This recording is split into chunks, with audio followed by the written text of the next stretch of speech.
So really nice to see you around. I'm really happy to be here, and thank you organizers to ask me.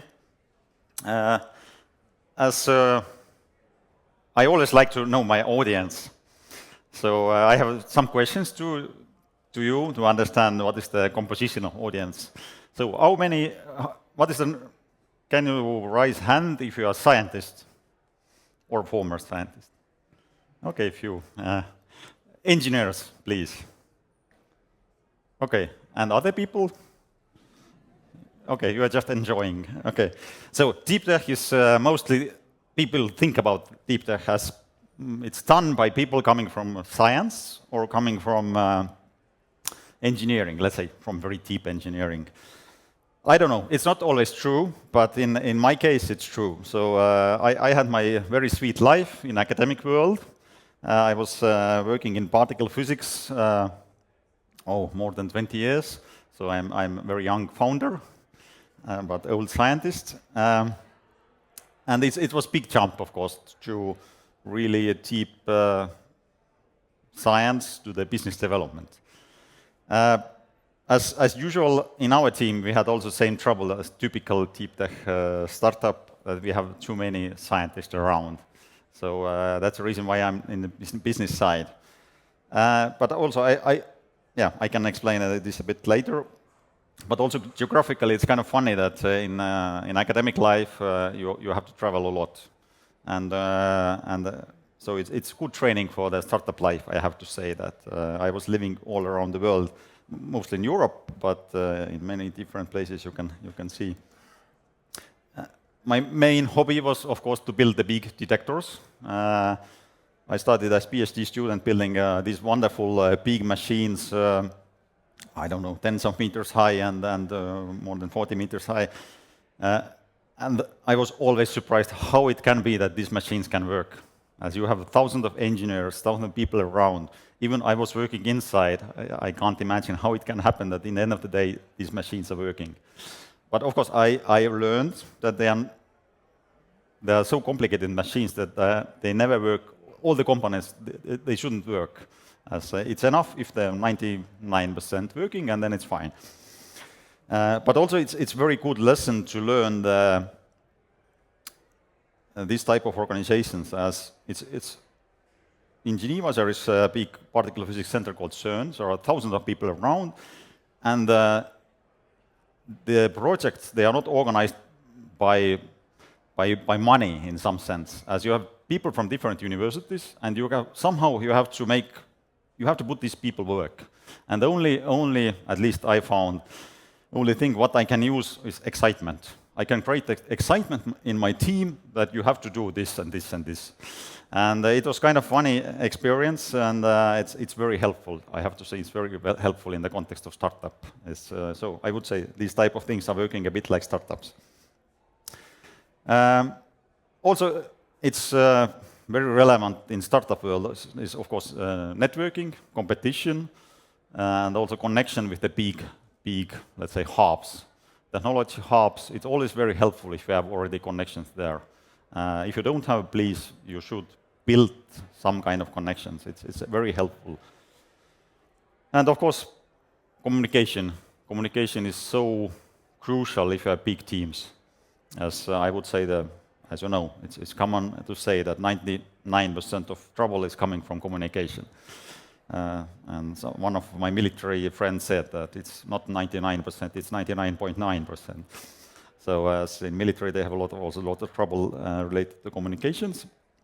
And also it was kind of hobby to understand communication. And also, what is the meaning of communication, that we really miss this. Also in context of startups, I can see that people are missing this crucial part of communication. It's not always explaining something or getting something out. The main reason of communication is building trust. Everything, if you have trust, then everything is more or less solved. And the next level communication is to get excitement. And if you think about, for example, if you're a startupper, if you're a founder, then you automatically think about for example, investor and conversation between you and the investor. And it's a good example. First, you have to build kind of trust, and you can really deliver. Of course, you don't have hard proof, but somehow you have to make clear that he can trust you or she can trust you. And then you have to make them excited. Of course, FOMO is part of the excitement, I would say. Yeah, and also kind of nice thought about the stories and legends. In the case of startup, you have to build a good story. It's so relevant. I would say that, yes, it's possible to build startup without story, but it's just so much tougher. So please build nice story around. And yeah. And also legends, of course, they are also, legends is story living own life. So, and if you really build something big, then you have to think in this way that how I can make this story in this way that it start to live its own life. So it's a kind of communication strategy, I would say. Okay, and now G-Scan. It was approximately 5 years ago. I met other co-founders. They already started a bit earlier, but when we met, to be honest, this idea, it was crazy. Use natural radiation all around us to see through the walls, in principle. It's a very short explanation. It's like X-ray, but using natural radiation. So, and okay, if you do this in Los Alamos or Silicon Valley or in this place, maybe it's not so crazy. But to do this in Estonia, it was crazy. As I was coming from the big technology hubs, it sounded a bit crazy, but I took my time and I really started to love this idea. And then I think we had kind of, how to say, senior co-founders. We are careful. So definitely it was impossible to apply VC capital or even angel money, so early stage, as you have just crazy idea. Of course, we had already applications. We had also, at least our mind, we had some clients already. But you can't apply money if you have so complex technology, and even we somehow realized that it's in this way. So we targeted grant money, and I would say in Europe, at least, if you have very complex technology like this, the grant money is probably only solution.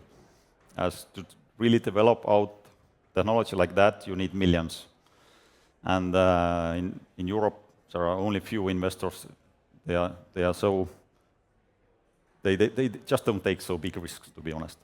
So the grant money is a solution. So I would call this the early stage of company as bootstrapping with grant money, and we were kind of successful collecting grants. But to be honest, grants, they are not showing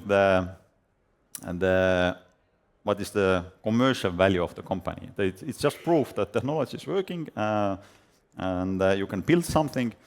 But then suddenly we discovered that we have a lot of grant money, and then maybe it's time to ask also some investor around. And it went, I would say, kind of naturally. But then it was kind of angel investor, some small family funds in Estonia. It was kind of easy to catch this. But yeah, VC story is another story. It's not ended yet. So next time I can explain the VC story. So thank you.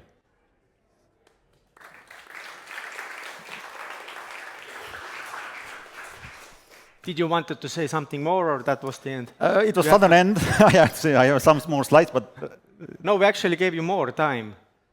Okay. I thought it's already. No, you can go.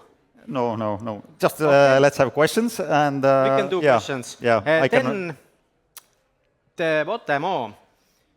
But the grant, the investor money thing is quite interesting. I haven't done any deep tech, and you are also saying so. It's pretty hard to get the VC money in the beginning, so you have to go for grants. But like, any good tips, best practices of getting grant money? Of course, one very important thing is that it's easier to get grant money if you have kind of established researchers already in team. As if you have no PhDs, then it's more or less impossible to get grants. Maybe in a bit later stage, there is TRL levels. Maybe if you are already TRL, let's say 4, 5, maybe 6, then maybe you can apply. For example, also in Estonia, we have some special grant scheme. If you are already close to the product development phase, then it's you don't need real researchers. But if you are TRL, let's say 2, 3, maybe 4, then you somehow need to kind of prove, and the only proof you can have is very strong team. And in scientific world, at least there are certain way how to show how strong is the team, kind of track record. So you're saying the strong team, I guess deep tech companies have highly specialized team members, but like how do you or the CEOs and all the team level people keep pace with those highly specialized, super smart people, and how do you understand if you're going in a correct path as a company or as a product?